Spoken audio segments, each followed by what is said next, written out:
To be honest, it is one big soup.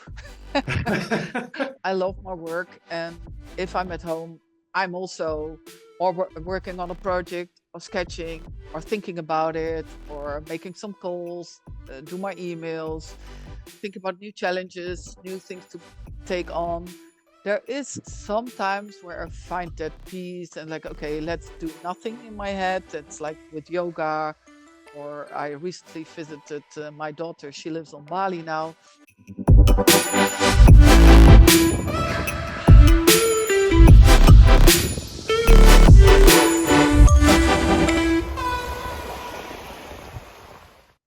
Welcome to a new episode of the Beyond Interior Design podcast, where our mission is to help you grow your interior design studio in a smart and relaxed way. And today I'm especially excited to welcome a guest who has played a key role in my own journey as an interior designer. Back in 2008, right before I started my own interior design studio, I had the privilege of working with her in a stunning studio located in a castle in the south of the Netherlands. And even then, I knew her as a very hardworking and ambitious woman with an unshakable passion for design. Since those early days, I followed her career from the background, admiring her incredible work she has done on an international stage. She's an award winning interior designer, celebrated her for her exceptional ability to combine luxury and functionality with a unique personal touch. From exclusive residences to extraordinary yachts and high-end hospitality projects, her designs are a true reflection of passion, creativity, and precision. In this episode, we'll dive into what makes her tick, the lessons she has learned, the challenges she has overcome, and the insights we, as interior designers, can take away from her remarkable career. So sit back, relax, and join us for an inspiring conversation with one of the most highest reputable European designers in the luxury sector, Roelfien Vos. Wow, what an intro, Mark. Thank you very much. Welcome, Roelfien. Thank Yeah. you. Thank you. So, yeah, thank you for having me in this podcast, and thank you for the amazing introduction. And yeah, I remember you from 2008, and see you also grow. That was really nice to see what you're doing with your podcast and your ideas. And I think it's very inspiring for interior designers, interior architects, but also people that are interested in interior design. So I think you have yeah, you must have a great audience. That I really believe that. So yeah, I'm happy to be here and talk to you. Yeah. Well, thank you. Yeah, that those days I was very kind of jealous at you with this highly residential projects. Well, right now, for sure, this year we did some amazing penthouses and luxury apartments. So I'm really happy that my career went in that direction as well with our own interior Great. design firm. Yeah. But on the other hand, we have this Beyond Interior Design Club, inspiring other interior designers. So, well, let's start. You're just back from San Remo, right, in Italy? Yes. Yes. We had a very short trip to San Remo, where one of our super yachts is in the harbor, which is a new project that we're checking out. It's a new build, so it's a new yacht. Uh, Client really likes my interior design, and so wants to change it to my hand. So we had to check if that is even possible, if like the structure will be working for our ideas. So yeah, we flew on Monday, flew back on Tuesday, and we had enough time to check it out. And as a separate note, and really beautiful, like the weather was like 16 or 17 degrees, so that was nice for a short trip and to have a bit of sun again in our lives. Yeah, sounds great. Yeah. Well, let's before we dive into what everybody wants to know, how do you get high-end clients? How does it work? Where all these kind of entrepreneurial secrets? Yeah. Where was the this specific moment that you realized interior design is my calling? I think that really goes way back. As a kid, I was already like drawing and sketching and always working on my own room to put things at another other place, painting, wallpapering, even sewing my own curtains, these kind of things, looking at colors. And then it also started that other people asked me, but it was more like a hobby. But as kid in school, I already made, like, in your cabinet, these little houses, and people were living in my desk and to have their own lives in my designed little houses. But back Yeah. then, it was not like a job like interior design, especially not in the Netherlands. I was living in Germany at that time, but it was not an occupation. It was like, okay, that is a career. So I was looking more at decorator, which was something like for stores and these kind of things. So I liked very much the conceptual idea. My parents back then were thinking like, okay, this might not be the right path for her. So I did something else, and Oh, yeah. had like a nice education in how do you call it? More like business and languages, and also worked in that field until I was 30. I had also a quite nice career in that. And then something severe in my life made me take a wrong, or not a wrong, but another, and for me the right direction. So, and then I thought, oh, this is what makes me tick, and Yeah. this is what I want to do. So I switched careers. Back then I was an area manager at Manpower. I think it's also worldwide a quite known temporary Yeah. work company. And I just started from scratch without any payment with a millwork company, and I met interior architect there, and I was like that sponge that really wants to know everything. And in the millwork company, I started also to look behind the scenes, as I find the technical part of our work very important, because I think detailing in the right way the techniques of the design and look at the details will make the design stand out. I think rough sketches, rough 3Ds, giving that to your mill worker will not give the outcome that you would like. I think you have to be on top of that. And that was something that I already had from the beginning. Found to be very important to have that knowledge. So that's a bit Yeah. how it started. Yeah, that's how I know you, with this precise, this precision. I know I had to. My first job, the first task you gave me was to draw in AutoCAD a wooden floor, pattern wooden floor. And I was really conceptual, educated on the design academy, and I was like, what is this? Do I need to do this in the full day detailing a floor?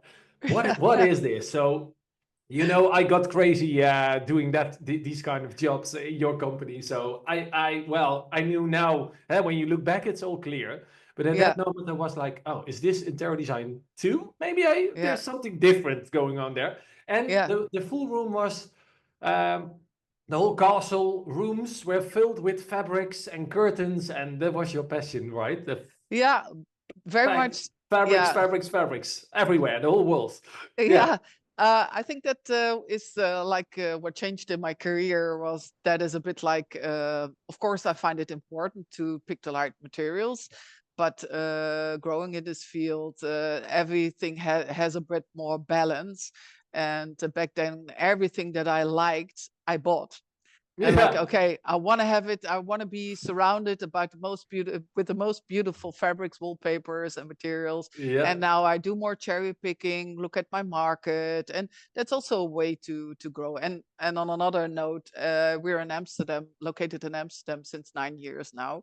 Yeah. So I don't have actually the space to. I don't have the luxury to have a half a castle that I Yeah. can fill that everything I like. And yeah, also it grew more to a real business. We're now with 10 people.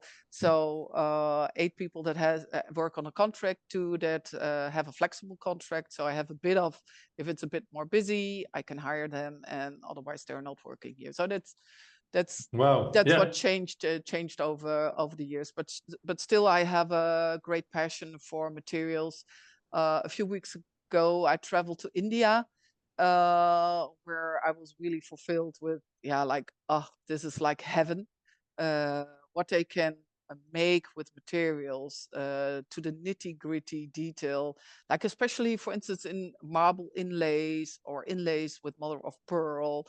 Um, that is It's real, amazing. real craftsmanship over there, eh? This Real kind of, craftsmanship. Yeah, real yeah, craftsmanship. yeah, And I had the privilege to be in a hotel room, and then I went in. It was really amazing with a great view. If there hasn't been so much for how do you call pollution. So it was a yeah. great window and a great view, but the pollution was so much that I couldn't see. But the Whoa. yeah, then I went into my bathroom and was like, wow, how they install the marble. It's like seamless. They have seams, and they have, normally you need a grout. And I always tell the people that install for us, we make those drawings like, okay, this is the way you need to install. You start there. This is the sizes of the grouts. But this was even without a grout. So Wow. they cut the pieces, and then they put them back in the same as they came out of Same order, yeah. yeah. So I looking at it, and that was beautiful. Beyond, Mother Nature at work. Yeah, yeah, yeah, at and its best. also like these corners. You also, as a professional, if you have these outside corners, they can be like even dangerous, if they stick out. But they make it in a way. They do it by hand. They sand it so that is a bit of a round corner. I was like, wow, this is so beautiful. So I was there for a whole week, and yeah, filled with ideas and inspiration. I think for each and every interior designer, interior architect, I can just yeah, say like, go there, because it will Go to add, India. yeah, and Yeah, it will add to your library, your library in your head. I mean, of course. yeah, yeah. Wow, great. Well, let's continue with what every interior designer wants to know. How do you market yourself to high-end clients? Because if you're just starting out, how did you yeah, how went your It journey? Yeah. um Was it a choice to just focus right away on high-end clients, or just came out, or how? I think my taste and the way I approach also is a certain will appeal to a certain market, which is a high-end market. So my style is not mainstream. I think No. here in the Netherlands, especially, we have those brown, gray tones, very muted, not very detailed, and there's also a lot of competition in that field, or in that segment. Yeah. I have a more, like, as you already said, a very detailed taste. I look at each and every inch of the design, and want to steer it and have the whole, yeah, manage the whole project over each and every inch.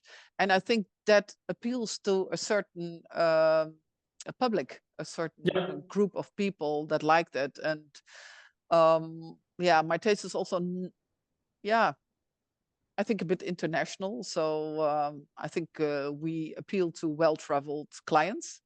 Yeah. That I also see we have a really kind of grow in the international market now, especially now in yacht design.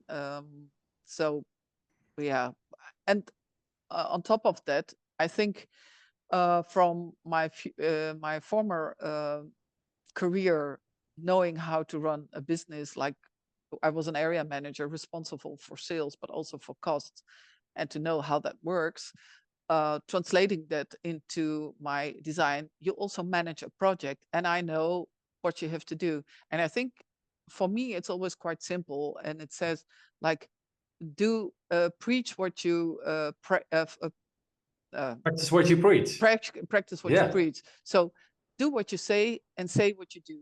That's how we translate it in Dutch. That's what I always say. Yeah. Or And talk the it's, walk. Yeah. yeah, and I think that is so simple. But I think if you follow that rule, like if a client asks you on Tuesday, okay, can you help me, and you don't have an answer, then we say like, okay, we don't know today, but we will get back to you tomorrow. If it takes another day, we say, okay, we promise to get back to you today, but we still have no answer. So just following up means that your client is not going to doubt, oh, does she already have an answer? Or so that is something I already did back in my past career, and over the 25 years that I'm an interior designer, I've felt that's a human thing, that you want to be informed about things you pay money for, or it's even if you order a car and you don't know when it's coming, you want to know, okay, when can I drive it? When is it ready? And you're like, and it's nice that you're surprised, like, okay, we let you know that it will be ready then and then, instead of you sitting there doubting, like, okay, oh, I didn't hear for another week. How would it be? And so what are clients doing then? They call you, they mail you, they... Yeah, I think managing the process, especially in this segment, is very important, because people have other things on their mind. They don't want to worry about this. And I don't want to say that we don't make mistakes. Of course, we're also a human being, and it's not that I sometimes forget something, which is like human. But then I think the second rule is communication, and just also say, hey, I see this now, and I want to talk about it, and let's see that we fix it. And what's your idea? And I think an open communication with your clients, and also, yeah, always be the one to initiate the conversation, not waiting, sit back, do your work, focus on the design. No, you should also focus on managing the project. I think that is a balance that you always need to have. And you can lose yourself in the creativity of a project, but mostly the client has no clue or no idea how much work it is. They only see that part of communication, so they only see that side. So that needs your attention. I think that is where the success can lie, against being successful, not successful. So that lies very much in that little difference. It is not a little difference, it is a big difference, but it seems to be a small twist in the way you work. Yeah, great to hear that, because we developed a method. We always do it with the client, a kind of co-creation method. In 4 weeks, we do the whole interior design master plan. But then in the end, that takes 3 days with our clients. But then after those 3 or 4 weeks, the client is like, okay, now the design is, it's done. This is it. This is great. This is wonderful. And they're happy. But then the biggest part for us starts. That's the most hardest job, is all the detailing, all this subscriptions, descriptions, whatever. And there's the part with communication. They're like, oh, I can't wait. When is it ready? No, please make sure you manage the expectations, that they exactly know when is the next appointment, what can they expect. If they have questions, what can they do? How can they communicate with you? Is it on WhatsApp? Is it on email? So we always tell them, like, define your own terms up front, the game rules, and then you will have a very smooth design process. You can focus on your design, and you can focus on the right moments to your client, and they are just waiting patiently, hopefully. Yeah. They don't complain, they don't bother you, they don't mail you. You don't have to wait for anything. You're just you're in charge. And I think that is important, like what you just said, like, okay, manage expectation, but also say, okay, this is how we see the process, and this is, dear client, where you fit in, and this is where you come in, and this is where I need you.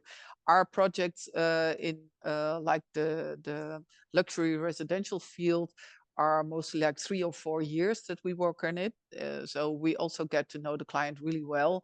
So choosing the right interior designer is like almost a petite marriage, where if they sit here, I want to know, like, will this be a successful relationship? And that's so important, that there is the factor that you like each other. That's the bare minimum to make it a success. So if you have the feeling like, okay, I doubt if this is my kind of person that I can click with, then I think you should be so smart for yourself and not go there. Because say no. It will, if it takes 3 or 4 years, it will kick in each and every time in communication, in whatever. If you do shopping series with your client, and mostly these are international shopping events where you go. Most of our clients fly there, so we can go with them on their journey, and then you travel. So you also come into their private space, very much, not only in their homes, but also like physically. You go shopping, you go to Paris, you go to Milan, and you walk around, you have lunch together, you have dinner. So it's a very also private and intimate relationship. And that is also something you really need to take in account. And I think in this field, you have to like people. Love is maybe a bit too strong, but you have to be curious about people, what makes them tick. It's not only what makes me tick, but that's, I think, very important. And then you can deepen the relationship a bit, not per se on an only personal level, because we also have clients that are a bit more like, they hold a bit back, but then reserved. a bit reserved. But then still you have for their feeling, a very good relationship that you're building on. So that is also another success factor. Don't focus on yourself, on your own design in terms of management, but also, keep in mind that it is a relationship, like a real relationship, like a friend. You also don't pick friends like, okay, No. that is, it's almost and on the scale you're working on, you work 4 years with a client. It's a part of your life. Yes, it's a percentage of your life. Yeah, Yeah, it is. And that's also, heavy. most of our clients that we have come back to us. So you build a relationship for years. I have like half of my clients are repeating clients. And Great. that is one of the things I'm really proud of, because then you did well. Yep. And and there are really like relationships like, okay, how's this or that, or how are the children now? And so it's really nice. It's also something that I find appealing to this work, that you have that interaction with people. What I do like about repeating clients, we had last summer, we had 3 clients from 7 years ago. The starting point of Masters of Interior Design, which I run with Sven van Buren. But it was magical to start with a client you already know. All the conversations you already got. It was like 7 years in between. It was gone. We just continued where we left, and that was magical about how you about intimacy, about the communication levels, the humor, what you can say to them and what you're not. You don't have to be that strategic. You can be your authentic self, because they know you already. I think those are the best projects right now. Good to hear. So we share that experience, and also what you mentioned, authenticity. Like, be yourself. I think especially in the high-end sector, people like that you're really yourself. Don't put a face, or don't put put better than you are, or I don't know. I think they like people that are straightforward, and we with their feet on the ground, like, be grounded. So altogether, I think our success is that a bit. The things that we talked about now, if you count them all together, that's part of the success.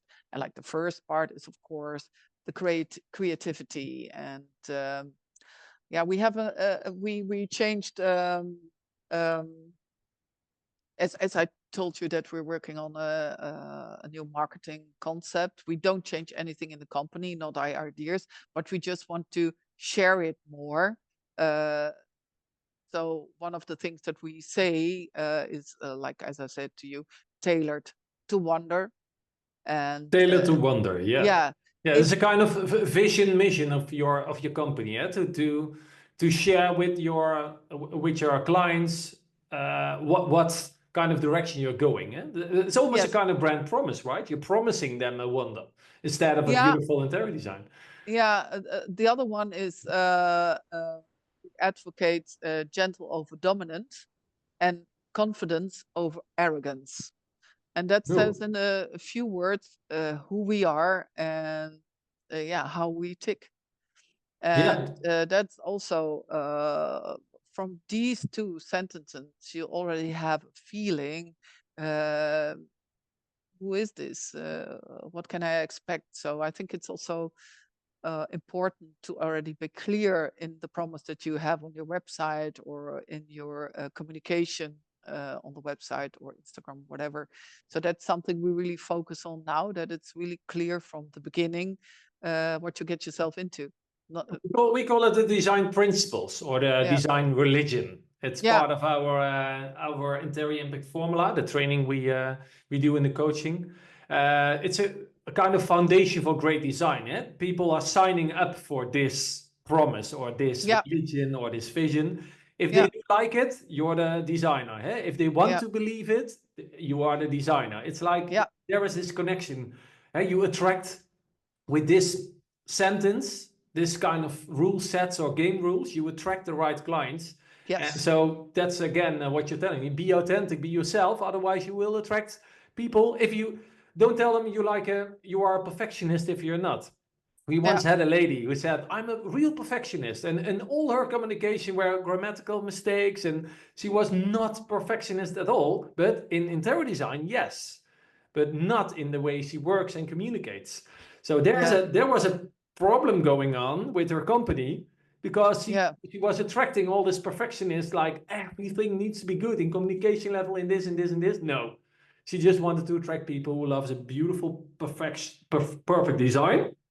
But for the rest, she liked people that just going smooth and free communication and not it's kind of.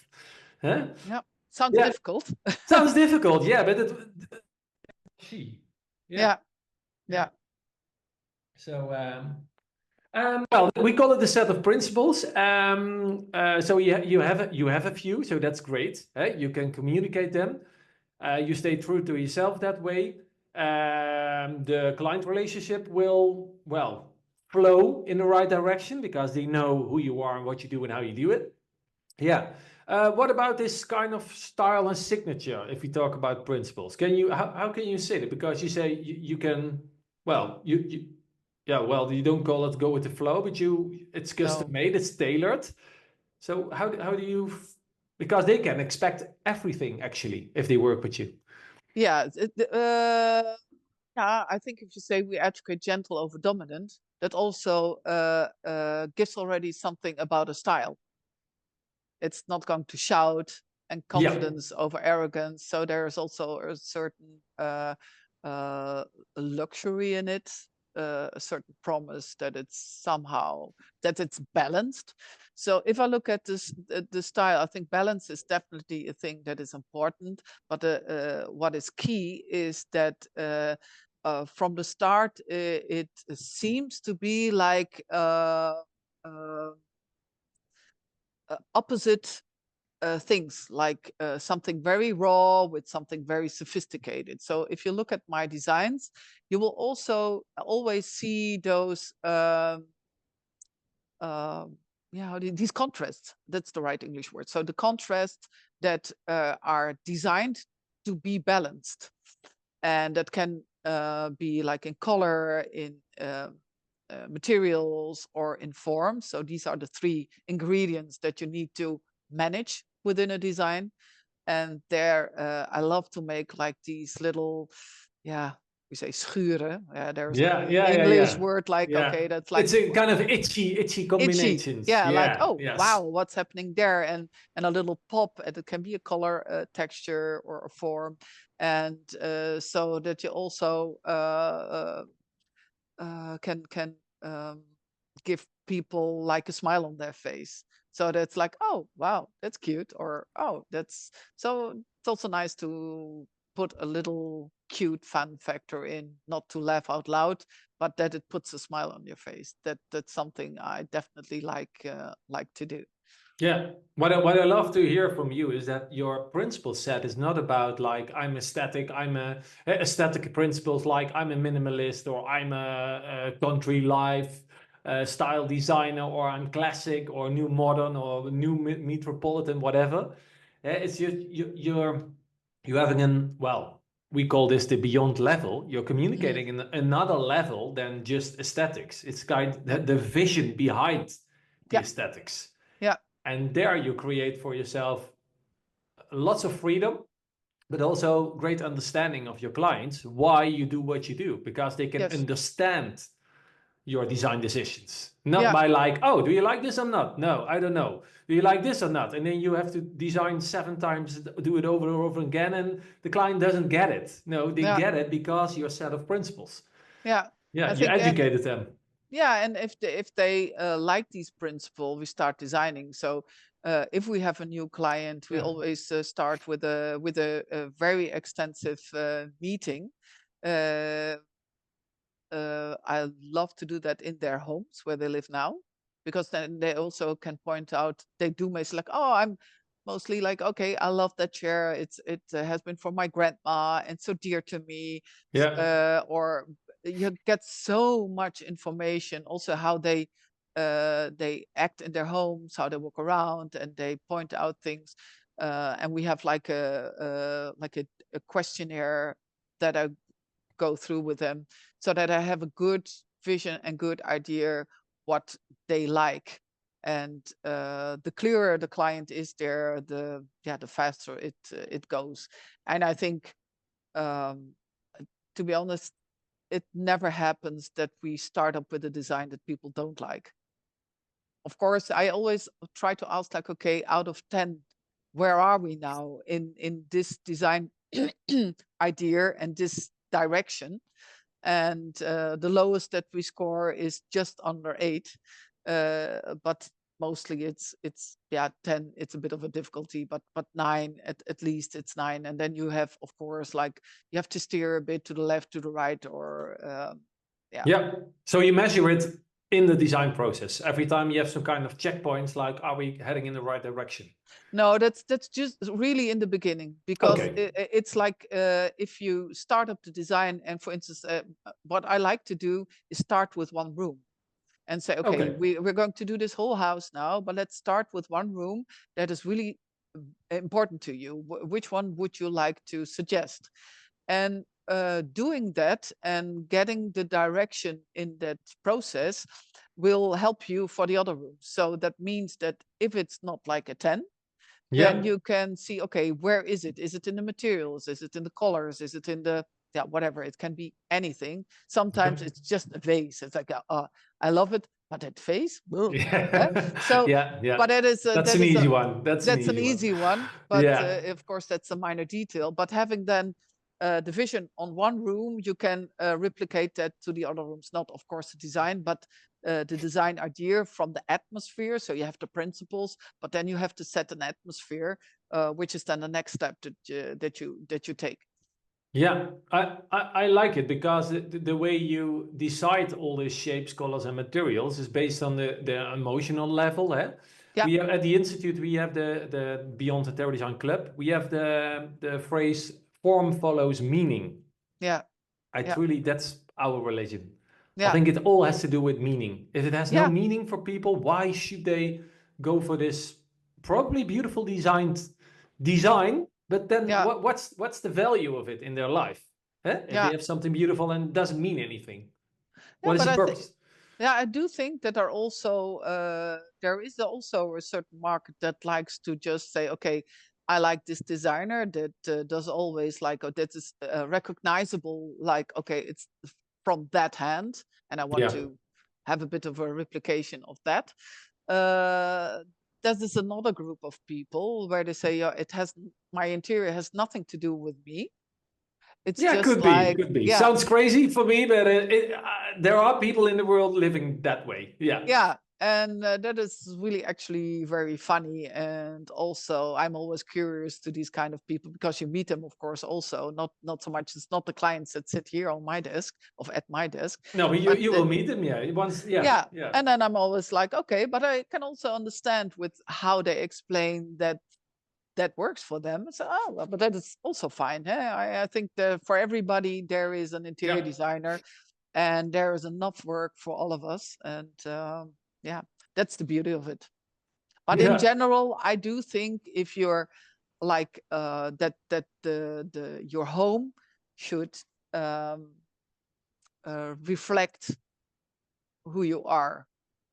If you come to somebody's home, it's nice, like, oh yeah, if I would have thought of your home, it looks like this. Yeah, yeah. I find these days always a good example, the film with where they exchanged, the two girls, where they exchanged their The home. Holiday. The Holiday. Guilty pleasure. Yeah.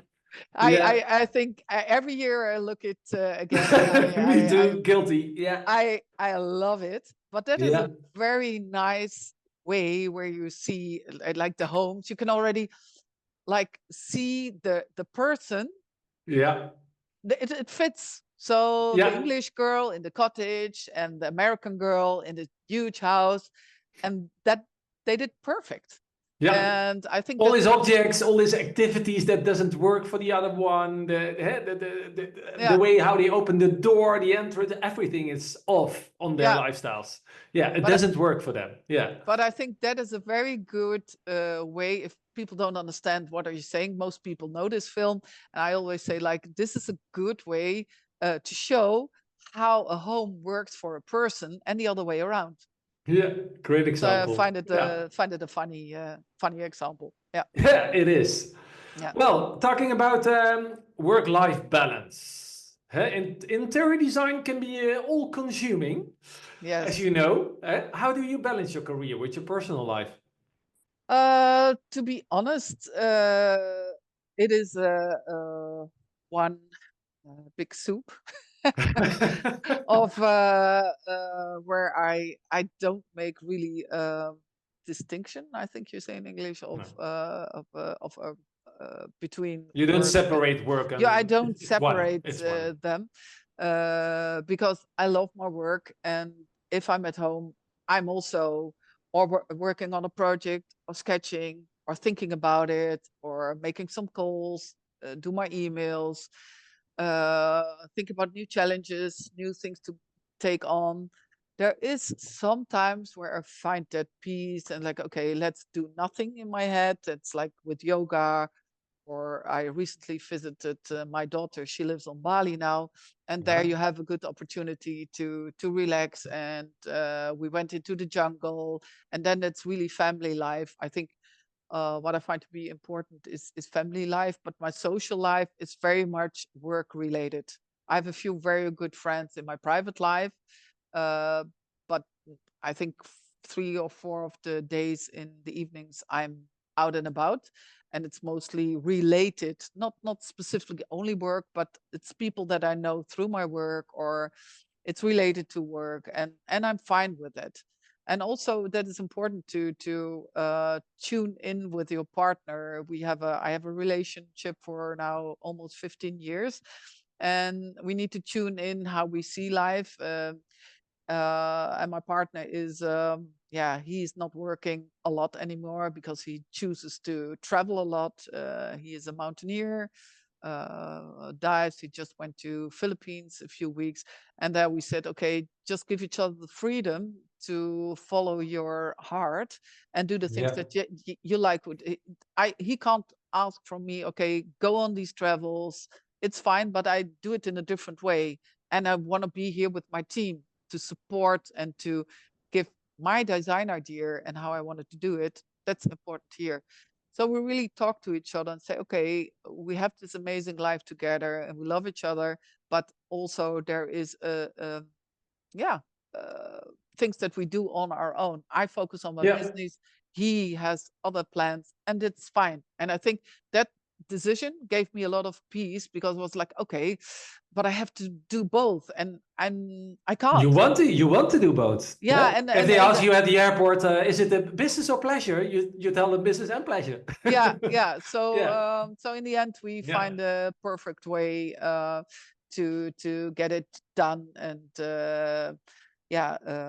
I was married in the past 2 times, and I wasn't able to make it work.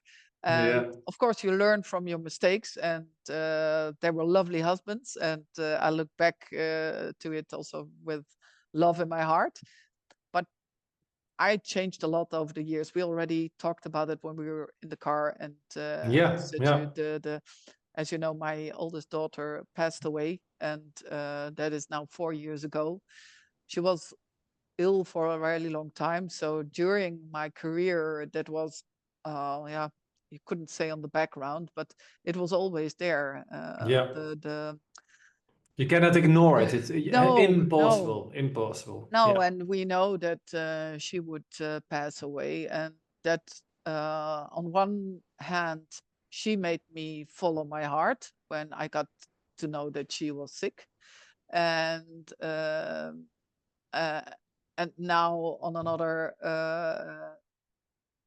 I of course I miss her, but she's the big, uh, yeah, Is she a guide for you right now? yes, yes, Yeah. Kind definitely. of guiding you Yeah, in life yeah, to make the right and choices. yeah, and yeah, that was like the big change in my life when she passed away. That it gave me a softer part of myself. It opened up, and I had an interview last week, and then talking about it, it occurred to me like, okay, this is how it is.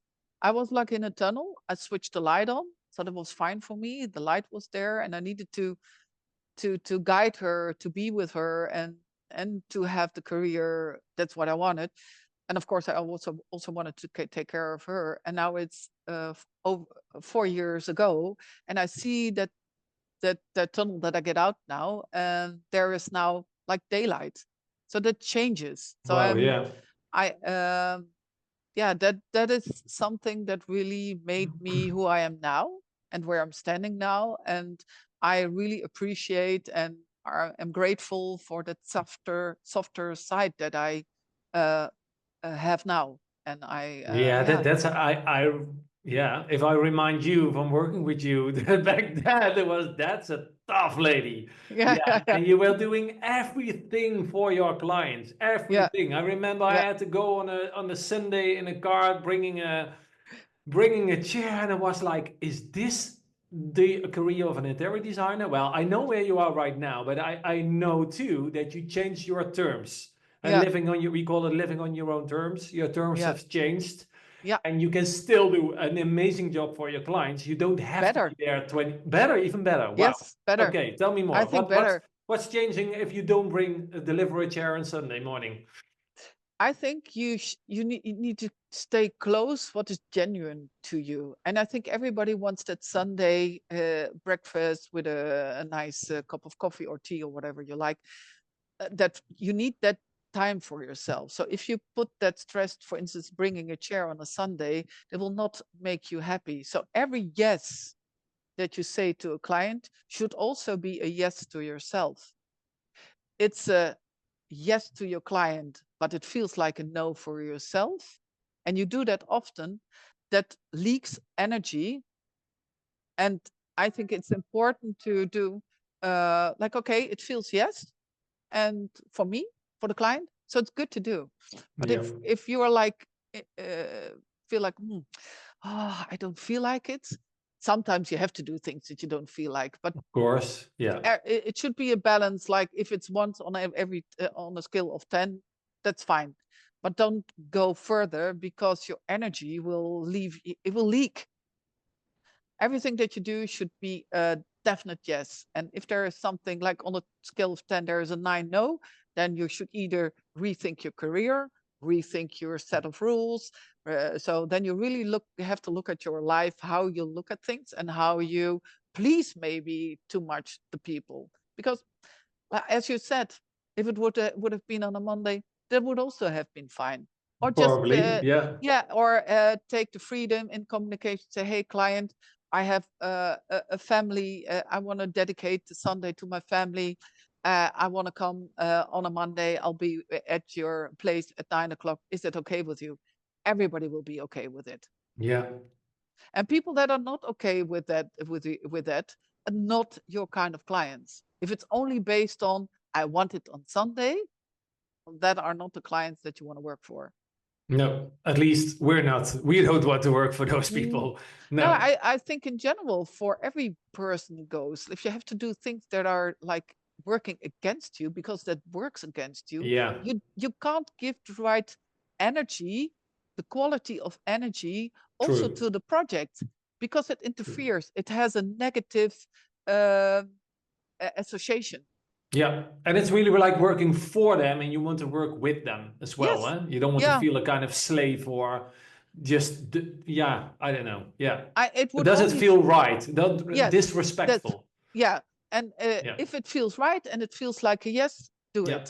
And I Yeah. think that is the short message to, like you were talking about how do you keep it balanced? I think Yeah. that is important, to have that feeling that all these things that you do are a yes for you, because then you're not leaking energy. No, it gives you energy. It gives Yeah. you energy, and you stand like very strong in your own power.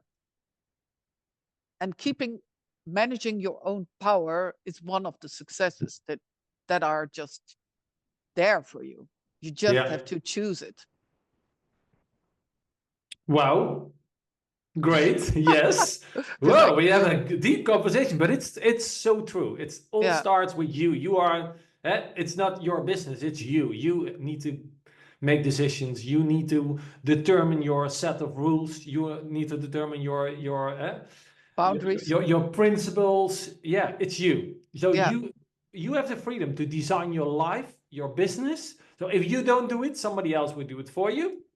And then it feels like a no. Then it feels definitely like a no. Yeah. Yeah. Yeah. Is this career anyway for a career of a professional interior designer? Is it suitable for everyone who likes interior design? I think there is a difference working for an interior design studio, like being an employee, or having your own business. Having your own business is definitely not for everybody. But I think if you're creative and you love people and you love creating, and you have the right education, I think also education is key. And yeah, if that is your passion, then go for it. Yeah. But I think having a company is different. If you're just, like on your own, and could also work. But I see the creative flow between the people that I have working here, and we have people from 4 different continents, and I also see the way they work together and what it brings to the table is really very nice. So yeah, I think the life of an interior designer, you have to feel, am I an entrepreneur, and does it work for me having my own business, or what suits me the best? And it always sounds great to have your own company, but it has to be for you. And there again says like, okay, if it feels right, it's probably right. But if you're like, okay, I'm going to try it, but I'm not an entrepreneur because of this, that, and the other, then you might find a beautiful position in a bit of a bigger studio, or to thrive there. And then you can, maybe you can also learn it. I don't know. I think entrepreneur is a bit also that is in your genes. And you should be very positive, also important. Yeah, definitely. Yeah, Also, you have to like problems, because you think they can make you grow. That's what I say. I don't order them in the universe like, hey, I like problems. Universe, give me more problems. No, but don't always say that. when something no, but when there is a problem, I'm like, hey, this is an opportunity. How can we fix this for in the future, that it don't happen again? Yeah. Yeah. That's what, but that's the stupid positivity you need to have as an entrepreneur. Otherwise, you're off. You're depressed and like, what are the clients doing with me? They are all. You are the victim, and you don't have to be the victim. You are the creator of your life. So you have to see it that way. You are in the lead. Yeah, and I think this what you just say now are 3 very important things, but it have to grow to your heart instead of in your brain. If that only sits in your brain and you say it, it doesn't work. If it's like you experienced it and it is in your heart, it will work. But I think this is deep enough now. No, hey, we are in the Beyond Interior Design Club. It's beyond. Okay. This is definitely beyond. Okay. We dive in spiritual, in entrepreneurship, and this is the playground. So no, I'm happy that you share it, because it's so. This is again so human.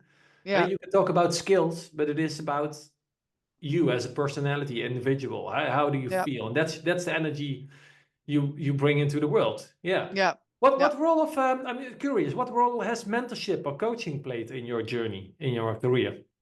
So I'm looking back, as I just shared that I started when I was 30, and I started with a millwork company. I'm grateful to for that company that I had the opportunity to be there and to That like felt like coaching. that You, felt like yeah, coaching, but especially the interior architect that was had an office there, and he gave me the opportunity to work with him. And he's still a very skilled interior architect, and even nowadays also an architect. So he does amazing things, and most of the things I know, especially from a technical point of view and millwork, I learned from him. And we were later on we were also married and yeah, divorced later. So but still there I look back on that like with lots of love, and I'm sure that he also does, but it wasn't meant to be for always. So I'm still following him, and he played a big role in the life of both my children, and that is very, very dear to me. So I have a warm feeling towards him as a role as a mentor, yeah, but yeah, also in my personal life. So I had the privilege to have that as a combination. So I'm really, really happy. And nowadays, I'm very open to people. I like to talk to other people. And the plan that I have now is having a little group of people that are thriving in other fields than I do, and like that I plan to get together once every year with these four people to say, hey, what's going on in your company? How do you see the future? Which things are happening now out there? So you can also feel if you need to change something, or if you're on the right path. Or I think it's very important to keep curious and learn from people, especially also in other fields. So, I do have a buddy indeed with a big company in Germany in the insurance and IT software. I met him in a business event in a kind of VIP diamond room where I always book my tickets because there you meet the right people hmm on the level you want to go yeah, actually. And I'm once in a while we meet and we talk about it, and it's funny hmm because he's a really rational numbers guy, and I'm this for him this free creative mind, and hmm we talk about our businesses, and yeah, it's funny because it's such a different world, but we can get along very good, and I can give really good business advice to that company, although I don't know it, and the scale is way bigger. It has hmm hundreds of employees. But yeah, you do have ideas because you zoom out, you have another perspective. And yeah, he, as a big business owner, sees this quite little company with a yeah, small team, and it's like, hey, you need to fix this. If you want to yeah, grow, do that. yeah, I love it. So good to yeah, hear that you do the same, yeah, not in your yeah. field. So don't hang out with other interior designers, but because they all have Also the fine. same perspective. Yeah. Sometimes, yeah. Yeah, we also maybe you heard of it that I'm in the Interior Collective. It's a curated group of interior architects here in the Yes. Netherlands, and that is also a group of people.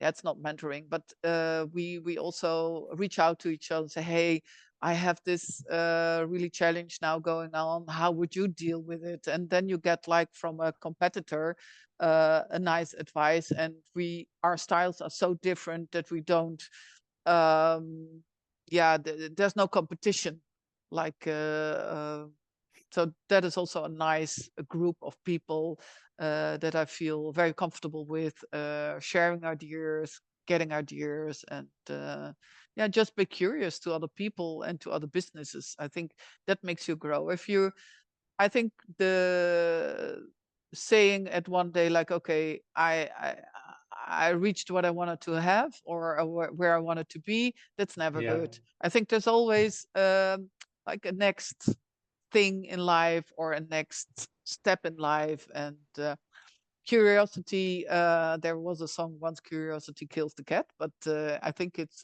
curiosity makes It's key you for an thrive. interior designer. Yeah, Yeah, actually in life, I yeah, think. Yeah, yeah, if you're not curious anymore, you can better leave this world. yeah, yeah. But Yeah, of course, there are also people that tick different. Eh? So I think you of have course. to Yeah. think what works for you. And Yeah, true. I don't want to we don't want to judge, but if you look in terms of growth and entrepreneurship and yes, being a better interior definitely. designer, you need to be curious. If you're not Yes. curious, you don't you stick Yeah. somewhere. Yeah. And then Yeah. you, and it's also nice if I look back on these 25 years, and they're also like, okay, maybe with the knowledge that I have now, I would have done differently then. And that is a good thing. If you say like, okay, I would have done the same things with the knowledge that I now have, then you didn't learn anything. No. What would you change if you look back in your career? What are things that you are like, okay, if I knew that before? I think that in the past, and you know me from the past, that I didn't put boundaries. And that is something I really learned, that leaking energy doesn't work for the client, doesn't work for me, doesn't work for anybody. With the knowledge that I now have, I would have more energy, and it would be more clearer to only say yes to myself, if or yes to the client, if it's also like at least a bit of a yes to me. And I did things in the past where I thought, okay, it really feels like not doing it, because it's like I don't get any rest anymore, and so that is something that I would do differently. Yeah, agree. Yeah. So to wrap this podcast up, because I have way more questions for you. I think we could literally made a part two. Maybe we will Yeah, one day. exciting.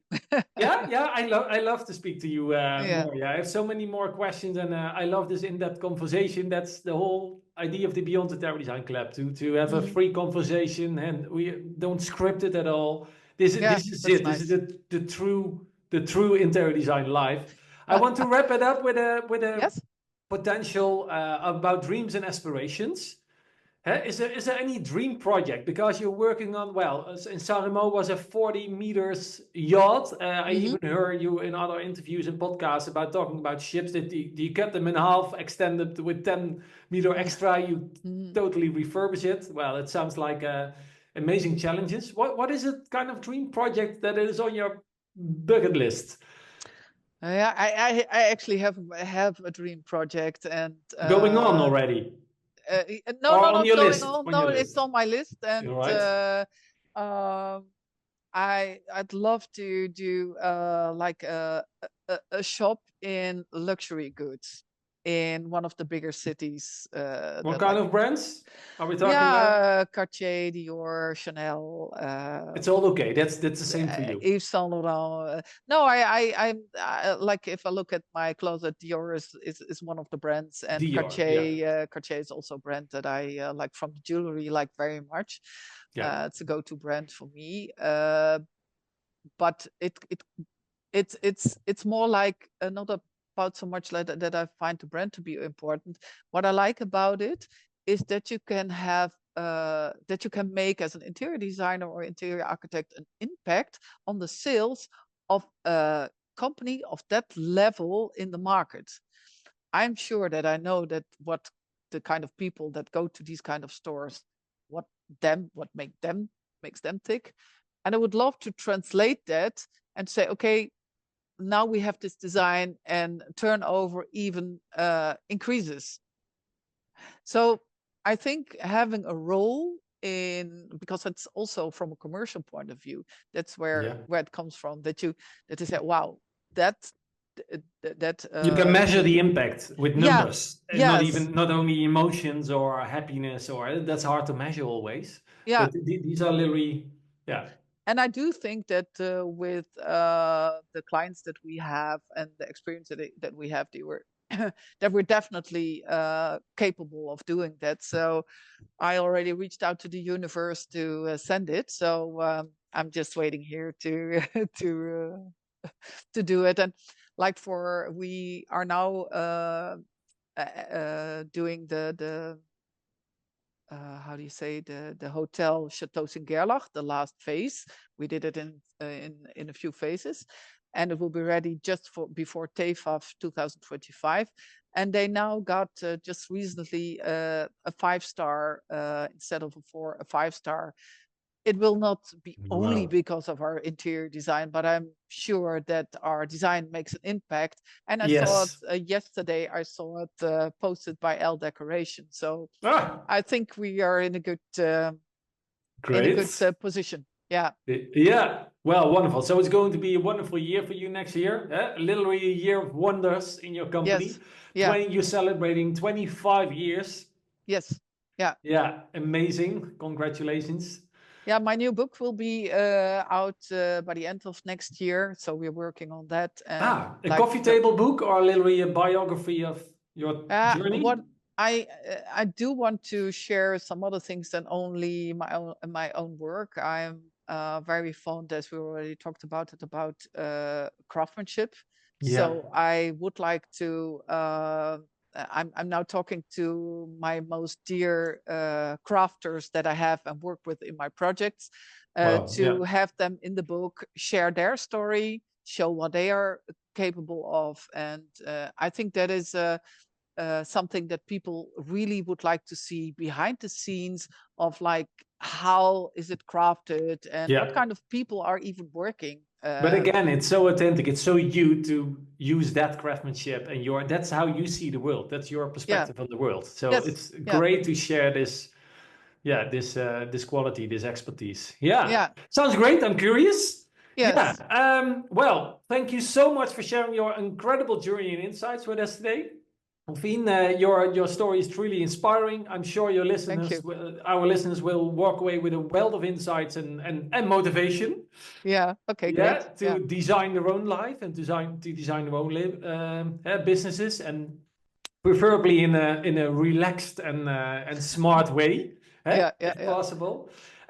For designers who are listening and want to make this year the best year ever, what kind of advice do you have for them to make this year the best year ever? Can I do two? Stay. Yes. Stay curious and say yes to your yes. That would be that makes you. These are the two things that will make you happy. And I Stay think curious and say yes to your yes. yeah. These are the two. Wonderful. Okay. Thank you so much, Roelfien. Thank you for Yes. being with us. It's been a pleasure. Thank you. And well, I can't wait to speak to you next time. Okay. Thank you very much for your enthusiasm, and thank you for having me.